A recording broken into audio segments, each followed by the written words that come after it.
কাশ্মীর নিয়ে নতুন করে দ্বন্দ্বে জড়াচ্ছে ভারত পাকিস্তান। দিল্লি অবৈধভাবে কাশ্মীর দখলে রেখেছে। চলতি সপ্তাহেই এমন অভিযোগ তুলেছে ইসলামাবাদ। সম্প্রতি জম্মু কাশ্মীরের নিয়ন্ত্রণ রেখা বরাবর দুই দেশের সেনাবাহিনীর মধ্যে একের পর এক হামলা পাল্টা হামলার ঘটনাও উদ্বেগজনক হারে বাড়ছে। সব মিলিয়ে অস্থিতিশীল হয়ে উঠছে ওই অঞ্চল। এরই মাঝে ভারতের নিয়ন্ত্রণে থাকা জম্মু কাশ্মীরের লাইন অব কন্ট্রোল সংলগ্ন পুঞ্চ জেলার পীরপঞ্জল উপত্যকায় যুদ্ধবিরতি লঙ্ঘন করে ভারতীয় সেনা সদস্যদের ওপর পাকিস্তানি সেনাবাহিনী নতুন করে হামলা চালিয়েছে বলে অভিযোগ উঠেছে। সেনা কর্মকর্তাদের বরাত দিয়ে ভারতীয় সংবাদ মাধ্যম এশিয়ান নিউজ এজেন্সি জানিয়েছে, শুরুতে কোনো রকম উস্কানি ছাড়াই যুদ্ধবিরতি লঙ্ঘন করে পাক বাহিনী। লাইন অব কন্ট্রোল সংলগ্ন ভারতীয় সেনাদের একটি চৌকি লক্ষ্য করে গুলিবর্ষণ করে তারা।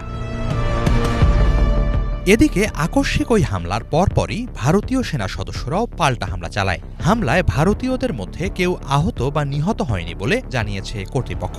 তবে পাকিস্তানি সেনাদের মধ্যে কেউ হতাহত হয়েছে কিনা জানা যায়নি। শেষ খবর পর্যন্ত এ ব্যাপারে তাদের দিক থেকে কোনো বিবৃতি বা প্রতিক্রিয়া দেয়া হয়নি। গত কয়েকদিনের মধ্যে জম্মু কাশ্মীরের লাইন অব কন্ট্রোল সংলগ্ন অঞ্চলে দুই দেশের সেনাবাহিনীর মধ্যে তৃতীয়বারের মতো বন্দুকযুদ্ধের ঘটনা ঘটল। ভারতীয় কর্তৃপক্ষ জানায়, এর আগে গত ১৩ ফেব্রুয়ারি পুঞ্চ জেলার তারকুন্ডিতেও যুদ্ধবিরতি লঙ্ঘন করে হামলা চালায় পাক সেনারা। ভারতীয় সেনারাও পাল্টা হামলা চালায়। তাতে শত্রুপক্ষের উল্লেখযোগ্য ক্ষয়ক্ষতি ও প্রাণহানির দাবি জানিয়েছে তারা। তার আগে ১৩ ফেব্রুয়ারি নিয়ন্ত্রণ রেখা সংলগ্ন আখনুর অঞ্চলে পাকিস্তানি বাহিনীর স্নাইপার হামলায় এক ভারতীয় সেনা আহত হন। এছাড়া ১১ ফেব্রুয়ারি সাম্বা অঞ্চলে পাকিস্তানের মদদপ্রাপ্ত বিচ্ছিন্নতাবাদীদের পুঁতে রাখা এক্সপ্লোসিভ ডিভাইস বিস্ফোরণে এক ক্যাপ্টেন সহ ২ ভারতীয় সেনা প্রাণ হারান। আহত হন আরও একজন। ২০২১ সালে জম্মু কাশ্মীরের লাইন অব কন্ট্রোলে যুদ্ধবিরতিতে সম্মত হয় ভারত পাকিস্তান, কিন্তু সম্প্রতি ইসলামাবাদ বারবার তা লঙ্ঘন করছে ও বিচ্ছিন্নতাবাদীদের হামলায় মদদ দিচ্ছে বলে অভিযোগ দিল্লির। এছাড়া আন্তর্জাতিক বিভিন্ন জঙ্গি গোষ্ঠীকেও তারা আশ্রয় দেয় বলে অভিযোগ রয়েছে।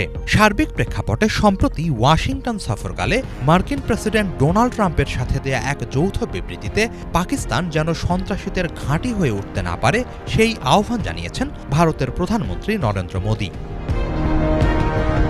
তার প্রতিক্রিয়ায় দিল্লির বিরুদ্ধেই সন্ত্রাসবাদ ও অবৈধভাবে জম্মু কাশ্মীর দখলে রাখার অভিযোগ তুলেছে ইসলামাবাদ।